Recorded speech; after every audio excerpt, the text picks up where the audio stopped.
Trey Nelson, he asked, do you think today's product has too much no sell and high spots to look to choreograph? Even the wrestlers on the mic argue like children on a playground.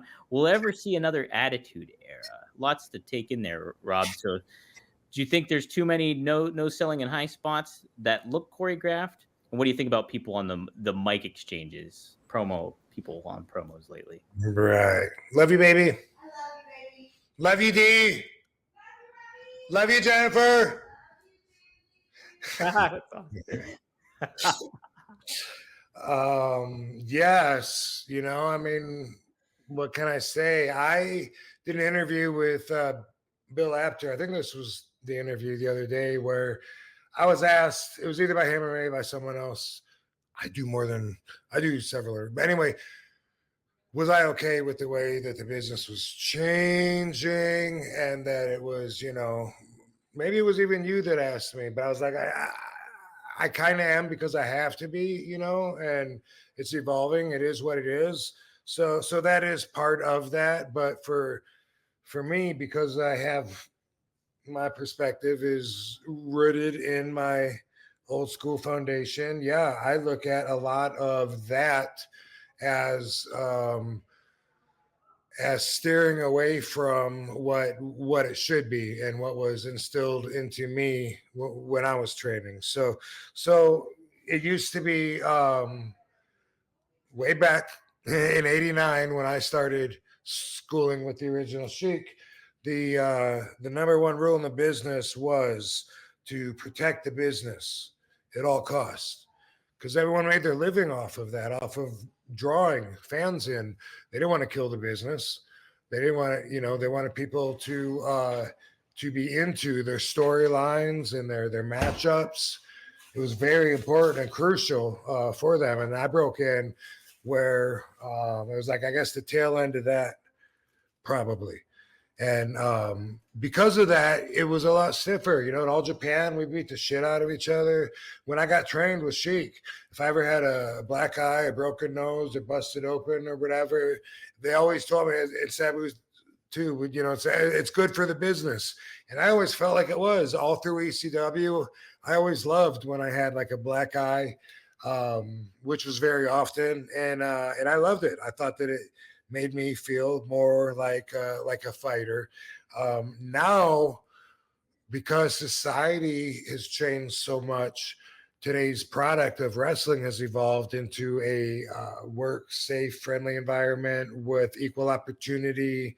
It went from a good old boys secret society behind the doors kind of club to anybody can and should be able to do this, have the right to do it, feel like they're treated equally.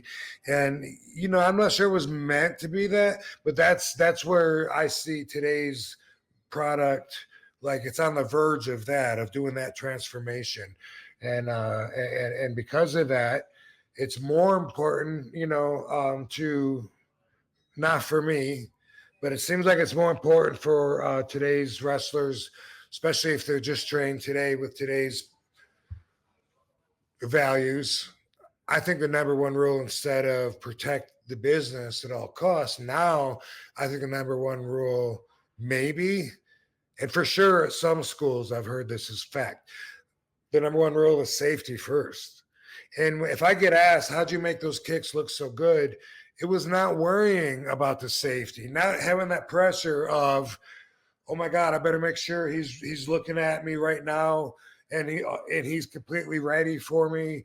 And I got to make sure that, I throw this kick perfect and don't hurt him. Instead, I had the opinion of, oh, well, at least if I catch him and give him a mark on his face, it's good for the business. So that really was the difference in a lot of things. So now it's more about high spots. It's fans that grew up not trained the way that I was, and instead feeling like it was a more of everyone working together in a friendly kind of non-competitive group effort. Like it's fans that grew up thinking that became the product, and so now it's a hybrid of that philosophy mixed with some respect for the old school foundation that a few of us still carry. Yeah, yeah.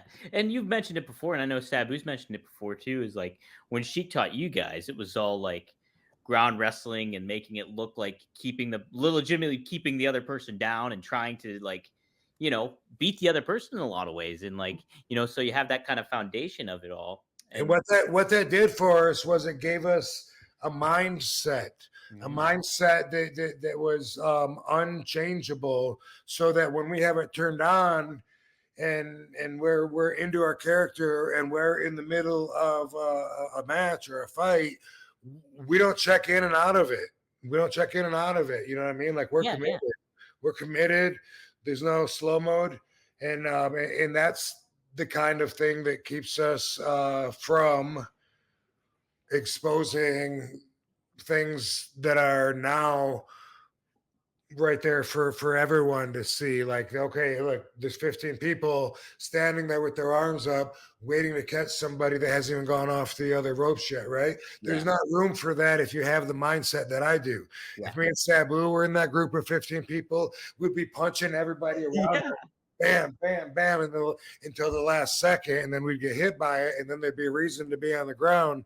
And that's just, it's not in the little things. It's in believing what you're doing and the commitment and the mindset. It's not really just the little things, you know. It's in believing what you're doing. And if they grew up not believing it, then they still don't believe in it, then they're gonna have a hard time convincing you as the watcher to believe in it. yeah. Great point, Rob. It's always a fascinating discussion too, and I know Kevin Nash on the latest podcast, they were kind of talking about it too, and he mentioned how it's like almost like wrestling today is tailored for those 10-second clips that people see, like people's attention span of 10 seconds, and that's what a lot of it seems to be tailored for. And to a lot of people's points, I think you've mentioned it too. It's like people see like these kids grew up like my age and younger playing video games and seeing what goes on the video games. I want to be like what it's on the video game. It's kind of not like that. That you Well, miss. I mean, a lot of times, I mean, let's face it, a lot of times it's like boom, hey, boom, a wrestler slams a wrestler down, let's say on a table, Uh huh. walks down, walks down the hallway, waits in line for the elevator. Oh, elevator's full. I'll catch the next one.